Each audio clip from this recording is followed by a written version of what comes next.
Hello and welcome to the Baseball Wisconsin podcast. I'm your host, Tim Gotzler. Well, we made it to the second inning here of Game 8, where we sit down with the manager of the Wilson Warbirds, Eddy Morgan. A couple things. Who the heck are the Wilson Warbirds? Well, these are the Milwaukee Brewers minor league low A affiliate. Just changed their name, going into a brand new stadium. And Eddy Morgan, you may know Coach Morgan as the head baseball coach at Concordia the past 13 seasons. Just this offseason, this winter, took a job with the Milwaukee Brewers organization in a managerial role.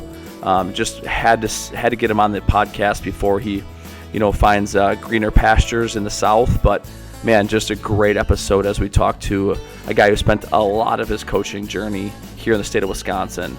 Talks about his time at Concordia, and prior to that, all the players managing a big roster, the demands of the Division III level, the student athlete experience, indoor practice planning, so many things on the baseball side. But then we also pivot to talk about the Brewers organization, this new opportunity he has that he jumped right on, the interview process, the whole different world of professional baseball.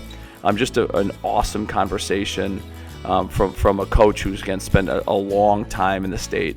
So, without further ado, the manager of the Wilson Warbirds, Eddy Morgan. Hey, Coach, how you doing today? Oh, trying to win the day as usual. I love it. Well, hey, we got so much to cover. A lot of changes happening in your personal, professional life. But, before we get to those things, why don't you give us a background? What's your journey, your story is, in baseball? Get us going.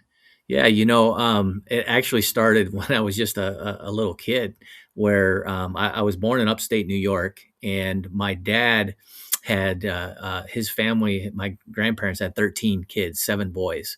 So you can imagine the amount of cousins I have. And so from kindergarten until 5th grade, I lived in upstate New York, and I was the brunt of the cousins. And they played sports. And so I was always following those guys around, and I was just a little feisty. I was the smallest of the cousins.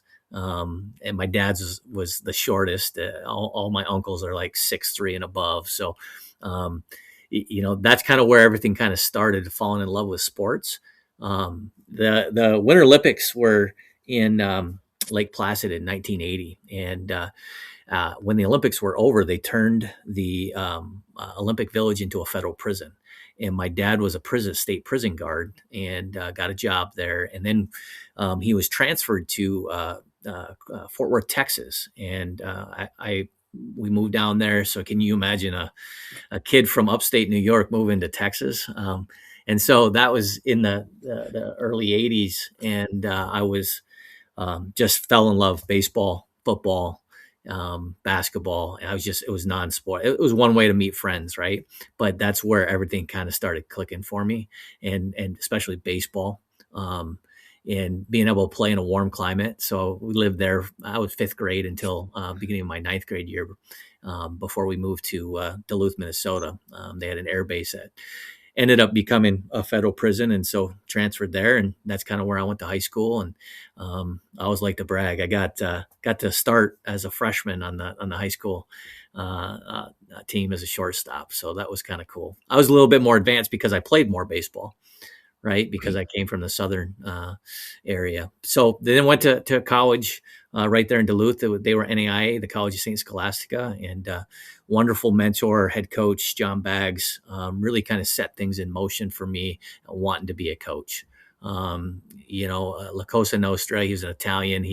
It was all about the family. It was all about baseball. And a lot of stuff I do it came from him. I think we all have great mentors, and we just build off what they taught us. Right? We didn't have the technology in social media, what we have now. And he was a huge Cubs fan, and it was nonstop baseball with him. So he had a big influence on me. And then I became his assistant right after, and I worked in their admissions office. After that, I was fortunate to, I think, the best experience to take over probably the worst college baseball program in the country at the University of Wisconsin Superior. They were the bottom feeders of the WIAC. I think the year before I took over, they were 3-36 and were 10 run in, I think, 90% of their games. And when I got there, they had like 18 players, and I was hired at the end of June. So when I got there on campus in September, I was trying to find anybody that could play. I mean, I even had a international student from Tokyo that was like 5'4", left-handed submariner, and I said, "Yep, you're coming to play." So that was cool, but it was great because I had to learn everything. I had to learn recruiting, I had to learn fundraising, I had to learn politics in colleges, right? I had to learn hitting and defense, and 6 years with Coach Bags was awesome, but when you become a head coach and now you're dealing with playing time and the mental side of the game, it hits you pretty hard. And I think that's kind of set the stage for a growth mindset. That was huge. That's where I started, going to the ABCA, going to the Wisconsin Baseball Coaches Association convention, and just trying to eat everything up from coaches and videos I could watch, anything, and try to build it into mine, I guess you could say.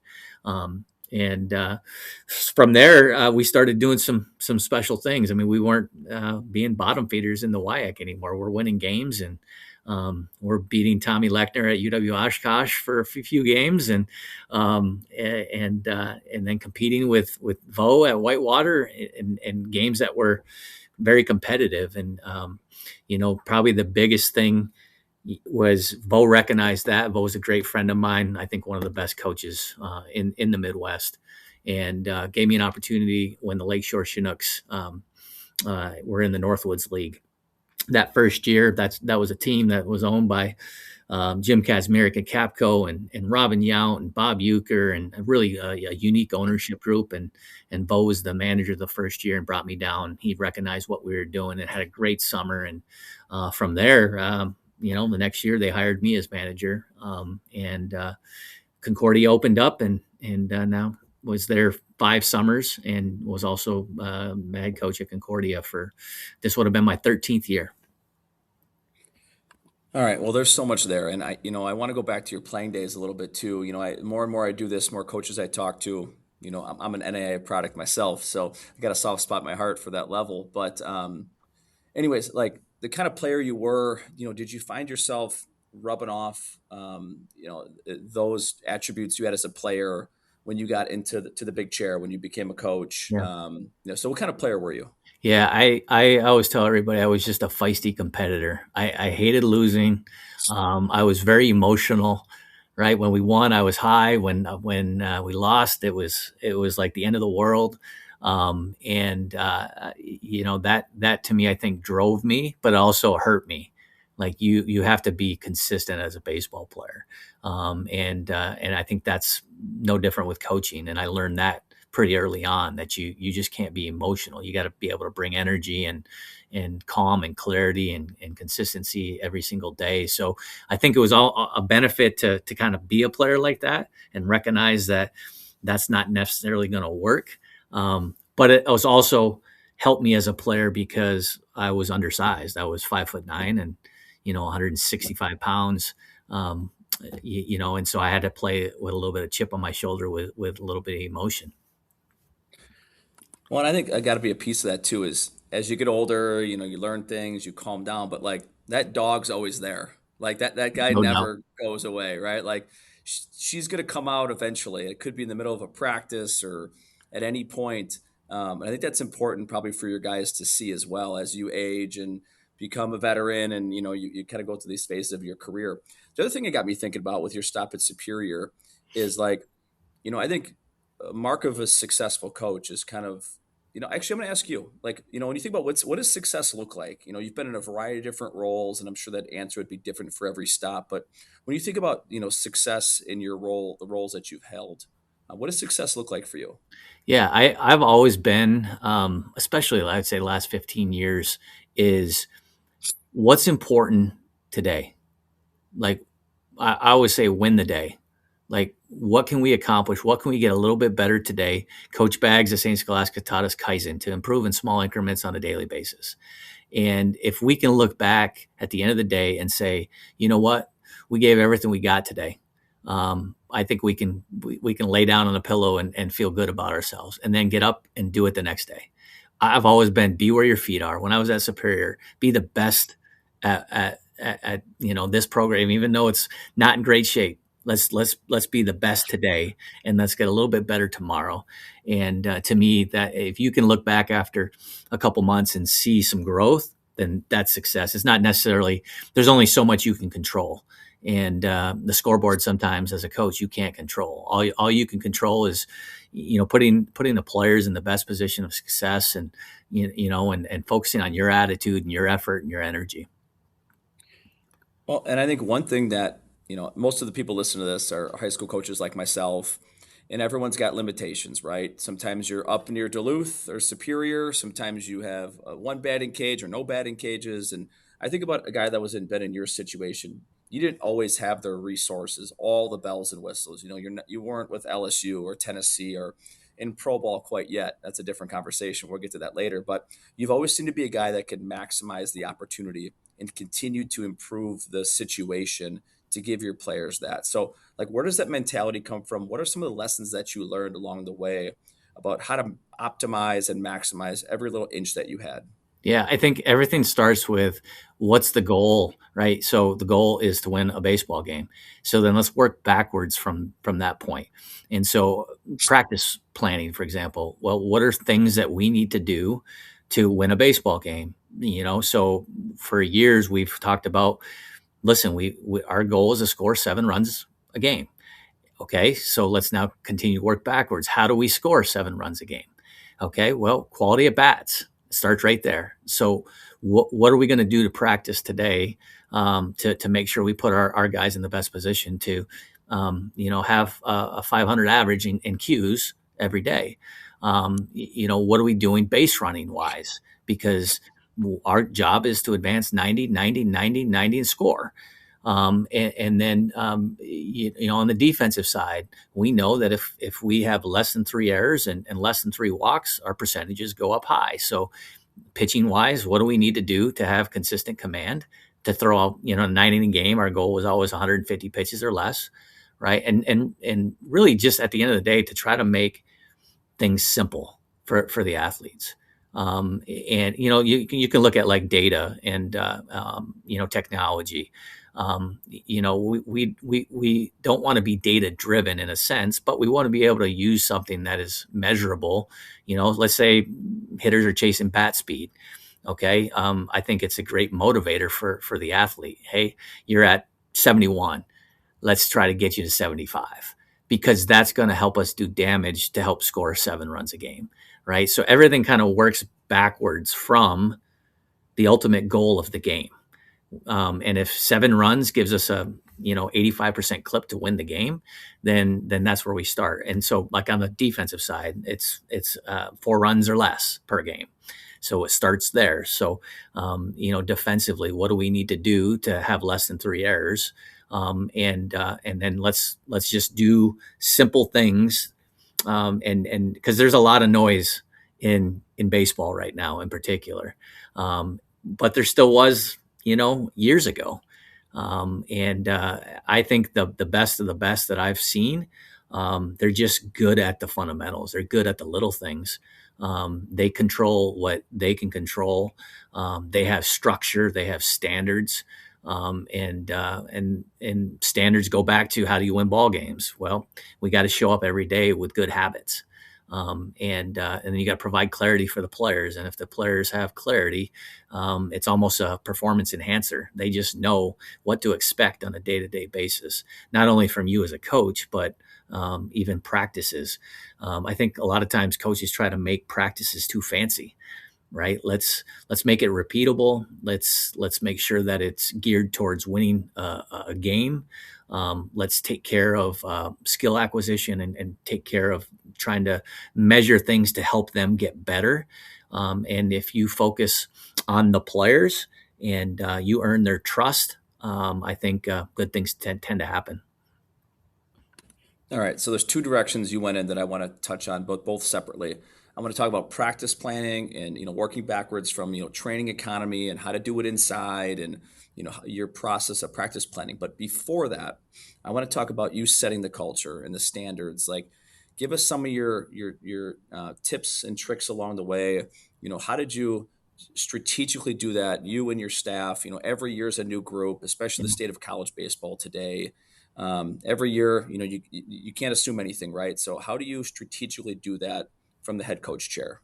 Yeah, I think everything starts with me. I'm the one who sets the standard. I think Mike Tomlin said is the standard is the standard. I like to have very few standards. Like we typically would have 4 or 5 non-negotiables, and that's what it was about, right? So effort, the attitude, being a great teammate, very simple things they can understand, but things we need to emphasize on a day-to-day basis. But it starts with me and living the standard, and really what I reinforce and what I accept.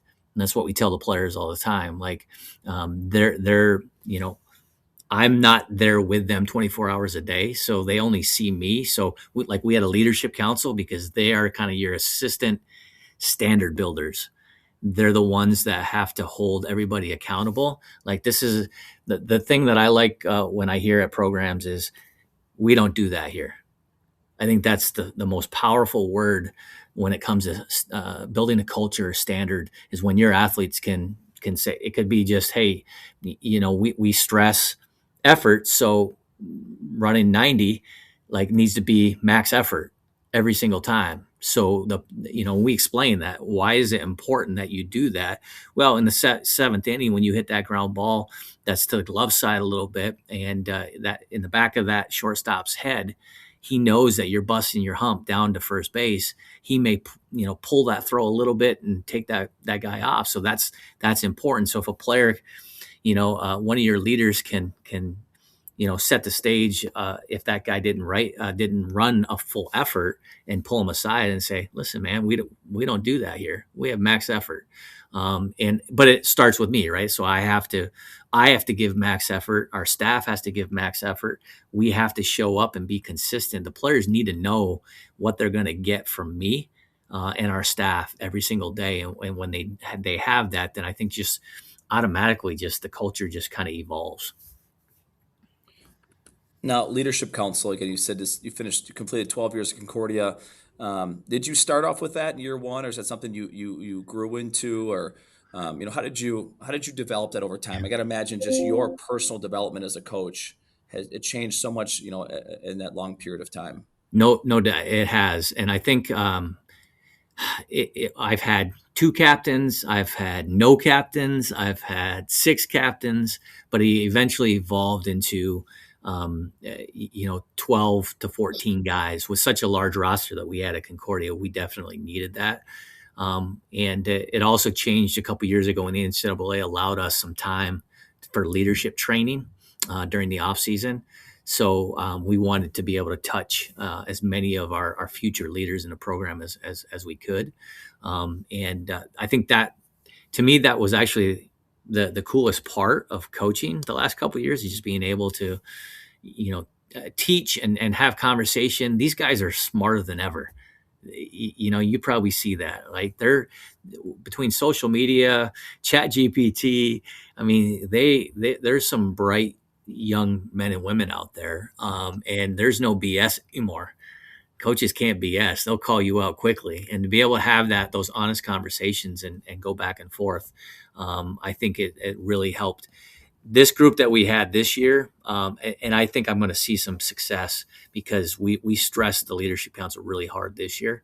And now I'm not going to be there. So it's a great test for the leadership group of Concordia. And I'm excited to watch and see how that evolves without me leading it. They're going to have to rally behind each other on that. Well, okay. Now, leadership council. Now, this is where I wanted you to go, because I'm just picturing, you have a handful of guys from each class, your freshmen, sophomores, juniors, seniors. When it came time to implement like curriculum and to give them the tools, how did you go about that? Meetings? Did you guys book study? Yep. like watch TED Talks, like all the above. So like what did you use for curriculum? Yeah, a little bit of everything. I think one of the greatest books I've read over the last couple of years is a book, "Hidden Talent" by Travis Dortry. I would highly recommend that to any coach, and have that as kind of a book club with their team. Also, "Winning" by Tim Grover. Tim was Michael Jordan's strength coach for all those years, and Kobe Bryant's. So we used a little bit of that. We videos, things that I've had over the years that I've put together, and we even had some of the players present to themselves. I think having them take ownership in it is also important, and so we had like each class represented. We also had position groups represented as well, and then the coaching staff selected those players, and then our players had a chance to vote on the captains of the leadership council and the overall captains. And we did that after fall, after they saw, that they've gone through strength and conditioning, and they've gone through our fall ball. And then the captains is kind of more of, I guess you could say, the coaching staff's lieutenants, right? And they're really in charge of being standard setters and culture builders when the coaches aren't around. But the leadership council is there to learn and grow. And because the two captains there's 58 players on the roster right now at Concordia, so that's a lot, and that's a Division III model, as you know, and so it takes 5 bad seeds to mess up the culture. So I think for a larger roster, I think that's very beneficial. Absolutely. Well, you just walked right into it. I knew I'd come back to the baseball and the planning. Okay, you got 58 guys, right? Now, like, you got a staff. I don't know how big your staff was at the time. You have facilities, but not you have limitations. But right, I think the secret is to figure out how to maximize, how to be efficient. Yep. So, like, when it came to practice planning, give us some of your best practice planning tips. Yeah. Just go from there. Yeah, I think so. Again, like we talked about earlier, it's about starting from what our goal is to win a baseball game. But we broke it down into a lot of groups, more so than full team. And it's going to be a little easier at the college setting than, say, the high school setting. But I still think you can still do some of this at the high school setting. Our infield position group, our outfield position group, our catching position group, and our pitching group. Okay. So all I had for a staff is I have Mitch Rogers, who's our pitching coach. Val Kuiper is our outfield coach. I took care of infield and hitting.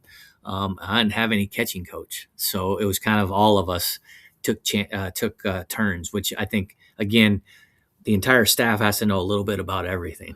Right. And so we'd break it down. So some days it could be, hey, listen, 15 minutes of position group time, where we have small indoor spaces as well, and shared spaces.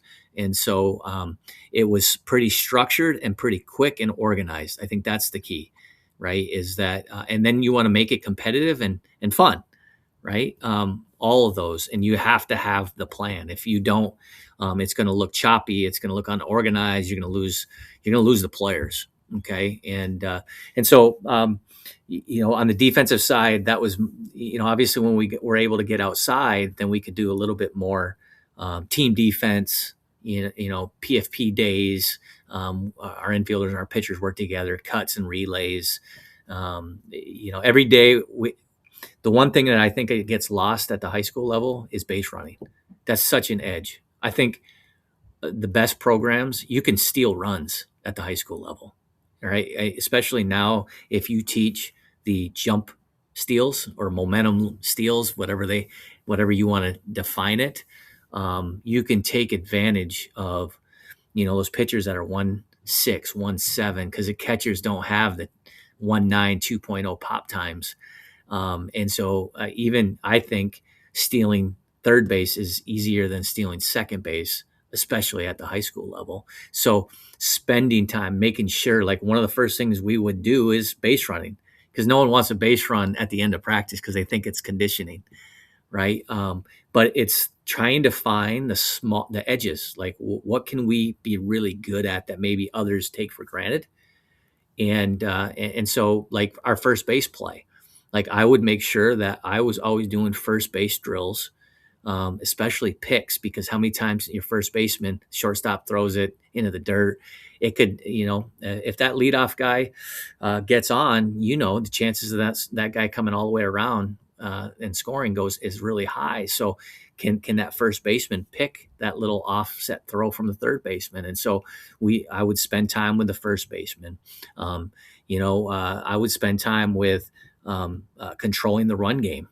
At the high school level, control the run game. So not only can you take advantage by stealing bases and dirt ball reads, but on the defensive side, if you can learn to control the run game, change your looks. You probably heard UCLA, right? And holds and different looks and the Bach move. And I think that gets set aside. Maybe a lot of coaches, even at the college level, 1 or 2 days we'll deal with it, and the rest we're going to go chase bat speed, right? And I think if you explain to them that this is going to give us an edge, and then they actually see it working in a game, boy, you start getting some buy-in on that.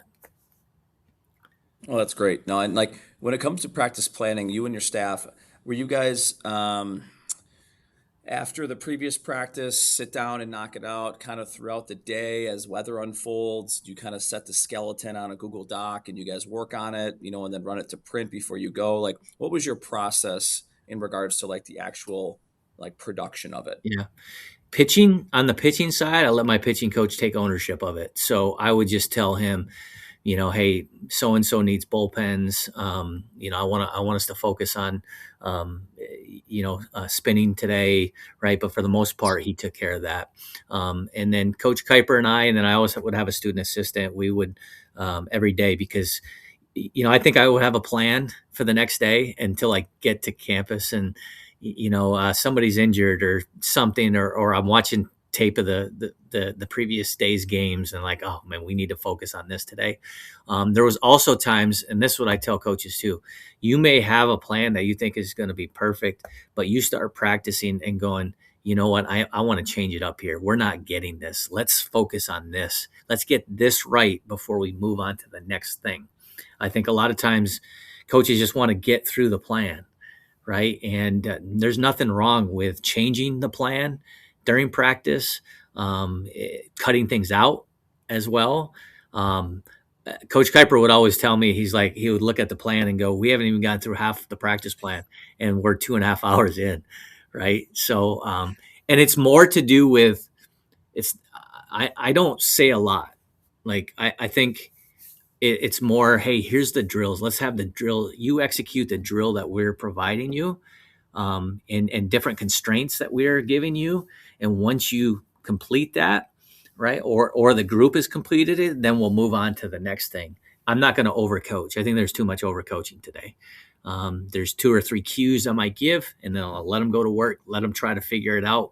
I think they learn better and faster that way. Let them fail. Let them get motivated. I want to correct, this cue or that cue, and then go to work. So the practice planning thing for me it's not something that's set in stone. Like, hey, here it is. We kind of have an idea of what we want to work, and we have repeatable things that we want to do. I think one of the things that I love to do before base running to start is we talk about what our in-game goals are. And what we're going to do today at practice is going to help, just a little bit, try to get us to reach those in-game goals. Okay. I think one of the things that most coaches, high school and college, can't define to their team what team offense really means. Right. And, Justin Deemer, Iowa high school coach, had a great, he spoke at the Wisconsin baseball coaches a couple times. I stole a bunch of stuff from him. The base 2L is our in-game goals. We're trying to get a big inning, which is 3 runs or more. We want to answer back. We want to score first. We want to extend the lead. We want to score with 2 outs, and we want to get the leadoff hitter on. So that day in practice, during hitting, our focus is on L. So we want to get the leadoff guy on. So during BP, I'm not giving them groove fastballs. Like, I want you to make good swing decisions here. and I want you to get on base. And so your at bat during that BP is not simple as, hey, I'm just going to give you 7 pitches and you're going to hit 3 to the right side and you're going to hit a hit and run like the old school way of doing things. We're going to take BP based off base 2L. And so I'm throwing balls kind of all over the zone, and his job is to see pitches and swing and create damage pitches within the zone. And the more I started doing that, the more it seems like, hey, we're getting closer and closer to on a game by game of reaching our goals. And if we reach our goals and lose, tip the cap. That team just execute better than us. They're more athletically gifted than us, but that's all we can control. And in the long run, the consistency part over, especially at Concordia, we haven't won 30 plus games a year, but man, we're in almost every game. And we're just consistent and we're close to these goals. And when we do lose, the players know it's because we didn't do these things inside the base 2L, inside of our walk to pitch ratio, those types of things. So I can kind of go on and on and on. So Oh, I love that. And I love hearing the practice planning talk, because this is like the art of coaching, right? Is coaches, some guys are minute to minute, and that minute's on the practice plan. And some guys will do rundowns for 3 hours because they just can't get it right. Some guys will, that's the beauty of it, right? If it was a science, then anyone could do it. But right. it takes it takes experience. It takes all the things to run it well. The staff, moving 58 guys to a practice, moving 20 guys to a practice. How do you hit? How do you do these things, right? And I think coaches, it's good for people to hear that, they maybe look at Concordia baseball and think, oh yeah, you have Capco, you have the Catalyst Center, you have all these things. Well, they don't know you're practicing 9 to midnight, in the field house, and you got 58 guys, and they probably think, well, what would you do? Right. And everyone, as they kind of this time of year, right? It's January 29th. College baseball, high school baseball, winter's turned into spring. And I got a question for you. Like, as we get ready for, indoor practices or outdoor practices and pregame, like, what would you invest in if you had a small budget? Like, what are some must-haves, in your program for training tools? Yeah. For the high school level in particular, and my son played high school just most recent. So really kind of familiar with what he went through and talking to our players, especially freshmen. What can you measure that could be a performance enhancer that gets the players motivated? Blast motion sensors are awesome and affordable, right? And that's going to give you exit velo and bat speed, some really basic metrics. But they galvanize behind that, and it creates competition. Hey, I'm at 78. Where are you at? And so that is awesome. Stopwatches, like even how important base running is and speed is. You can get a little more expensive, right? Some programs aren't going to be able to afford the Rapsodo like we have. The TrackMan is super, like, you're talking about LSU and Vanderbilt and pro baseball, but I just think radar guns that are affordable, the pocket radars, anytime you can measure something and show them, it's going to just, I think, energize them, and post it. Like, hey, here's our top bat speed guys. Here's our top exit velo guys. Here's our quality of bat leaders, right? And I think it's a great starting point to talk individually with the players. I would also think at the high school level that sometimes parents get involved, and you want to be able to make sure that you have some data behind, hey, this is where your son or daughter is at. And this is the things that we're trying to work with him on. And here's where some of the other players who are ahead of him at. And so being able to measure as much as you can. Your iPhone has a camera. Video swings. They love seeing themselves on camera, right? And be able to give them some cues. Hey, there's not much of a load, or your barrel's dumping. And so they can see it. Like, you don't have to have these great, technology pieces, the Rapsodos and the TrackMan stuff. And you can just really keep it simple with stopwatches and video. And I think if anything on the offensive side, I would invest in the blast motion sensors because it can give you some real-time data. That would be my biggest thing. Outstanding. Well, we've spent the first 33 minutes of this conversation talking about your background and, what you've done and some of the struggles and limitations that maybe the programs you were at had and your way of working through that. Well, it's negative, whatever it is out in the state of Wisconsin right now. In a few short weeks, you're going to be making a much warmer trip and kind of this new journey that you're on where, there's a lot more resources and this big career change that you got going on in your life. So why don't you tell listeners like what's going on with you? What's this next step in your coaching journey? Yeah, I'm blessed and humbled and excited to be part of the Milwaukee Brewers organization, and I'm going to be the field manager of the Wilson Warbirds, their low A team. So same space, just better talent. 18 to 22-year-olds, just way better talent, and it's an opportunity of a lifetime.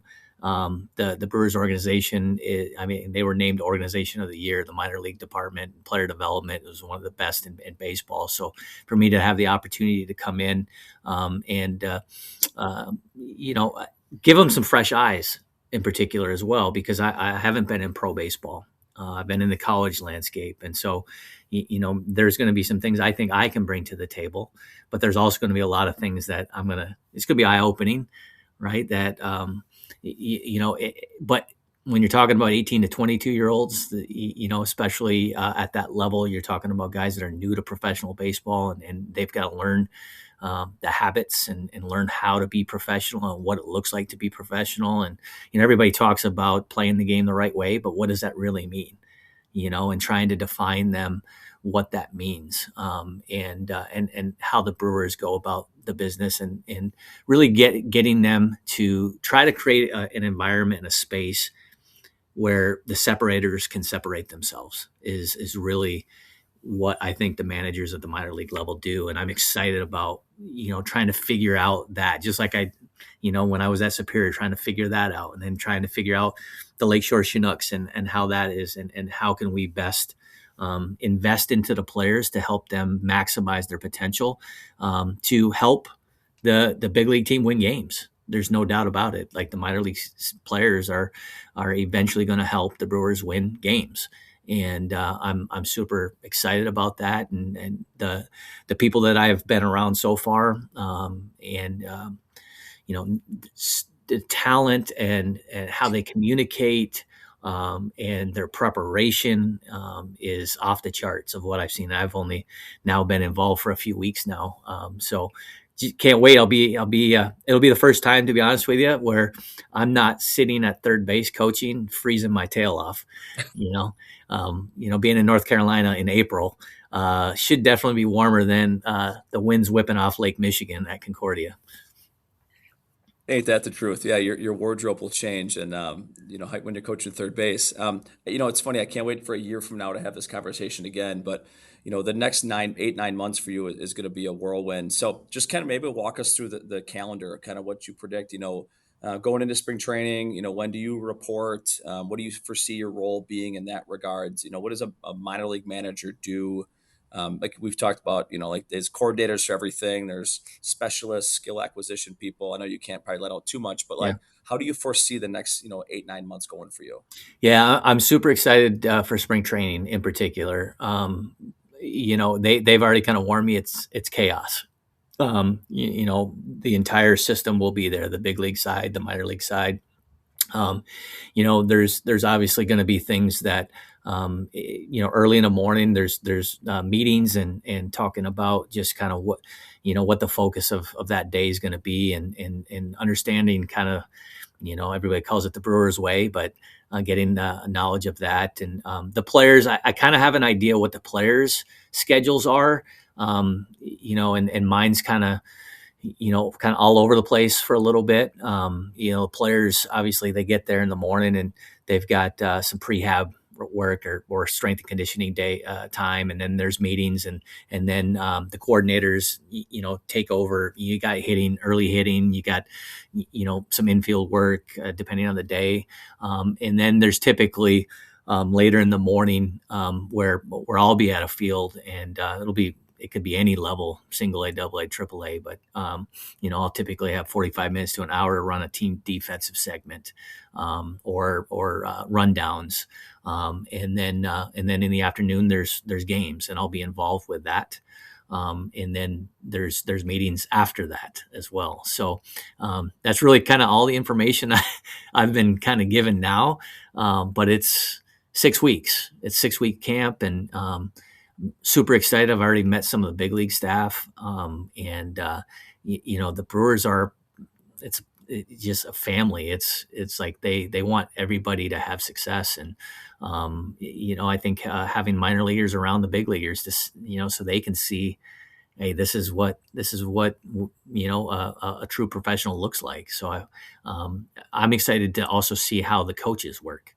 Right. So just as the players coming in and maybe they're new to the organization and they're trying to understand, how the Brewers go about their business, I'm going to be the same way.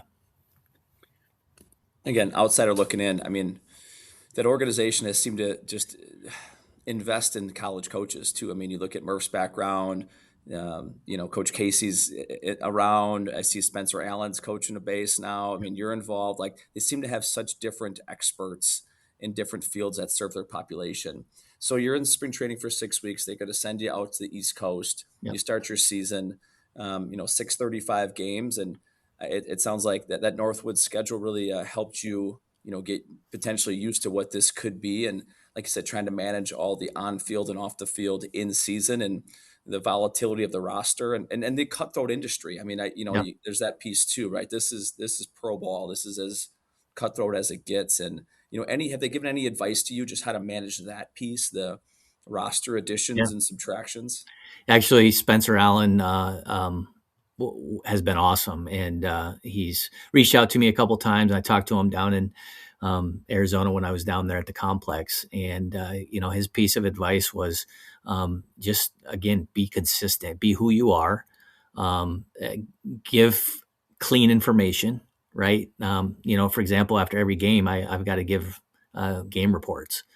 So, I have to be at my maximum potential 120 games, just like the players do. Be a really good observer, body language reader. Right. I've got early work to manage. Obviously, I've got a full staff, and so also trying to communicate with staff and even motivate the staff, right? And the strength coaches and the athletic trainer. It's all, I think all of us in the Brewers organization are part of a chain, and you want to be a reliable link, right? And I think over the years, especially over the last several years, from Murph all the way down, it's been a strong chain, and I want to be able to come in and be consistent and make that chain stronger. The low A level is you're talking about, with the Brewers, the top prospects are going there right away. Jesus Mata, the top prospect, was there last year, before he advanced. And so there's going to be some high end talent. So I'm pinching myself, to see. I've been around high level baseball, but I think I'm more interested in seeing how they respond to failure. How do they have the ability to bounce back very quick? And if they don't, what type of resources or how can I help them and assist them to get them back on track? That's probably going to be the biggest challenge, right? I'm not going in there trying to change somebody's swing. That's the coordinator's job, right? My job is more to just kind of to keep them trying to get Kaizen and just trying to get a little bit better every day. How do they handle the 0 for 18?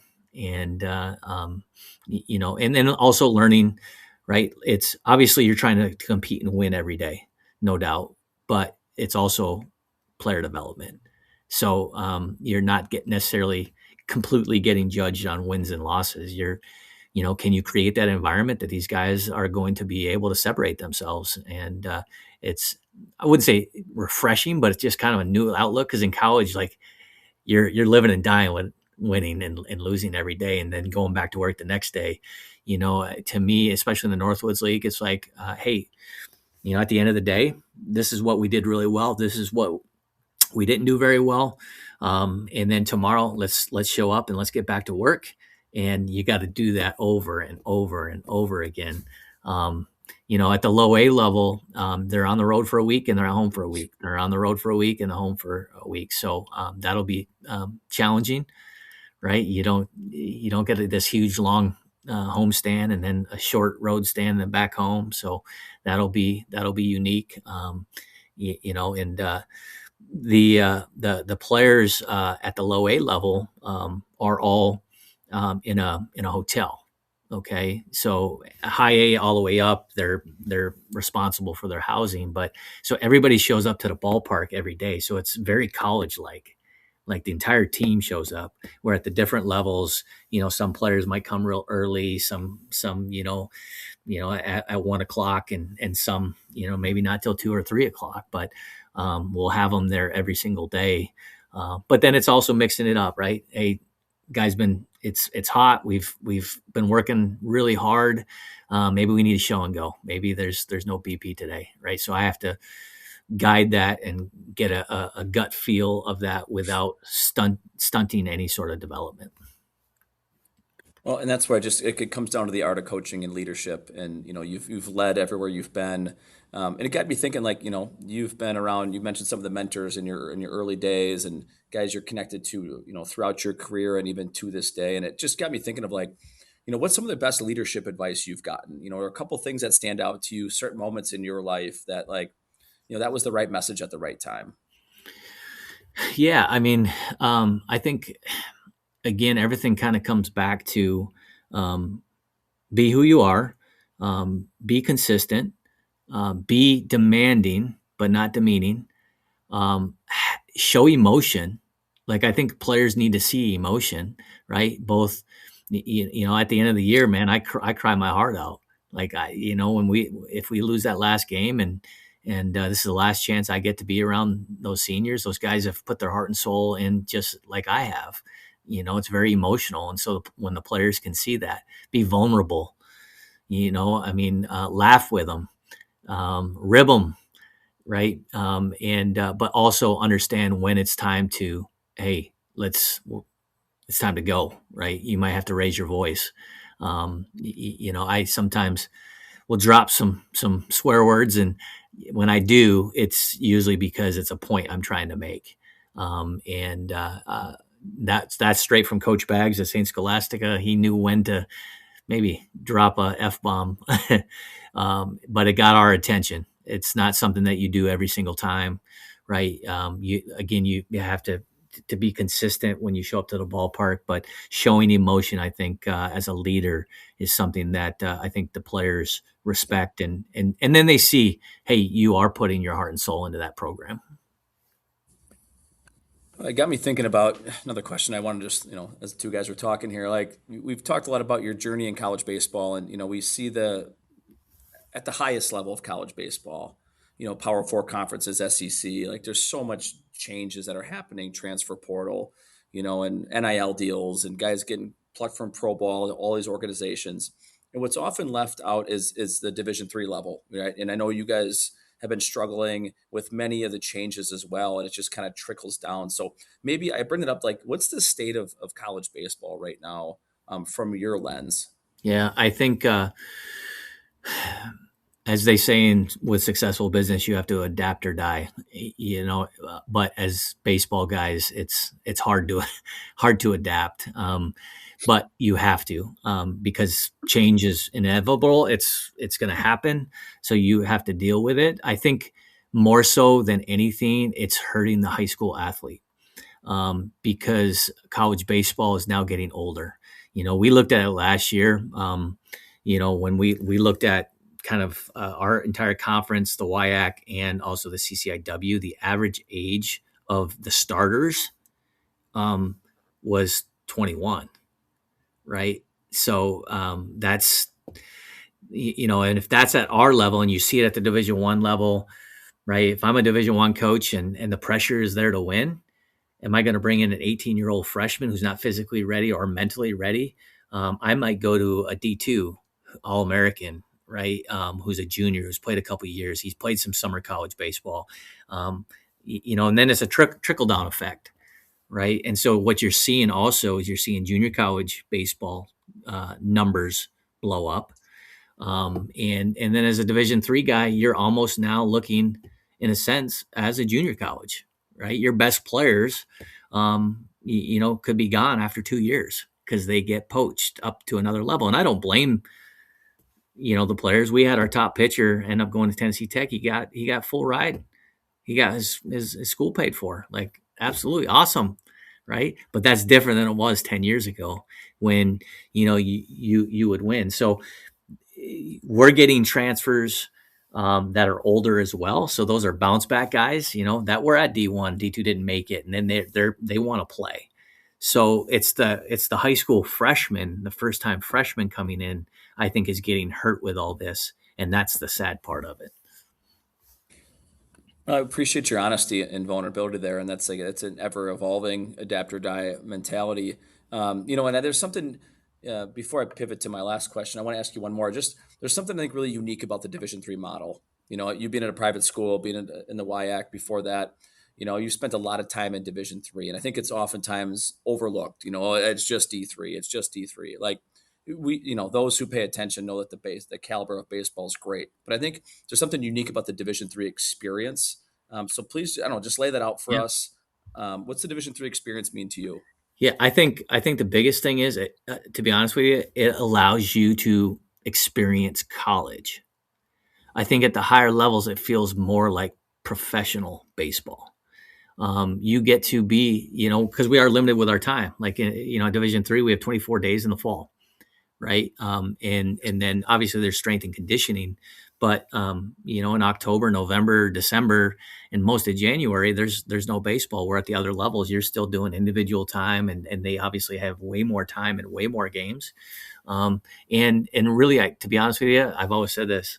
Everyone says student athlete. I think Division III truly is student athlete.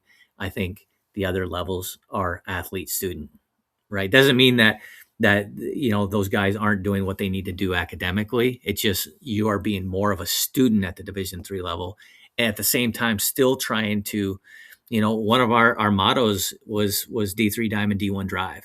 Like, we wanted to celebrate being Division III at the same time with the time we have. We want to be like you're at Vanderbilt or at Tennessee or at Miami, and the other times you get to be a college kid and enjoy college, and so it's the best of both worlds. If you want to not say travel baseball or I think there's burnout very quickly, more so now than ever before, because I think I played 3 sports: football, basketball, baseball.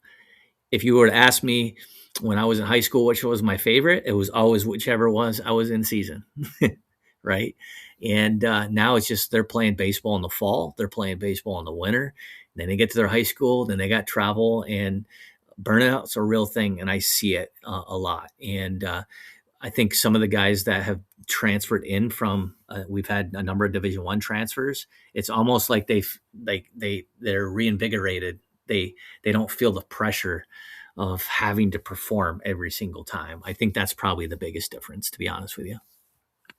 And that paints a really clear picture, Coach. You do a phenomenal job. Like, if it's the links and the chains of the Brewers, it's just painting a picture about reinvigorating the love for that little boy that loved to play the game, that became work, and now to find that joy again as a college kid. But as you are taking this next step, to these uncharted territories, and we're all going to be rooting for you, because us Wisconsin guys, we like to follow the kids that came out of there, the coaches or the programs. I think about this question, kind of the Brian Cain $1 million question. Like, what do you know now that you wish you knew, when you got started?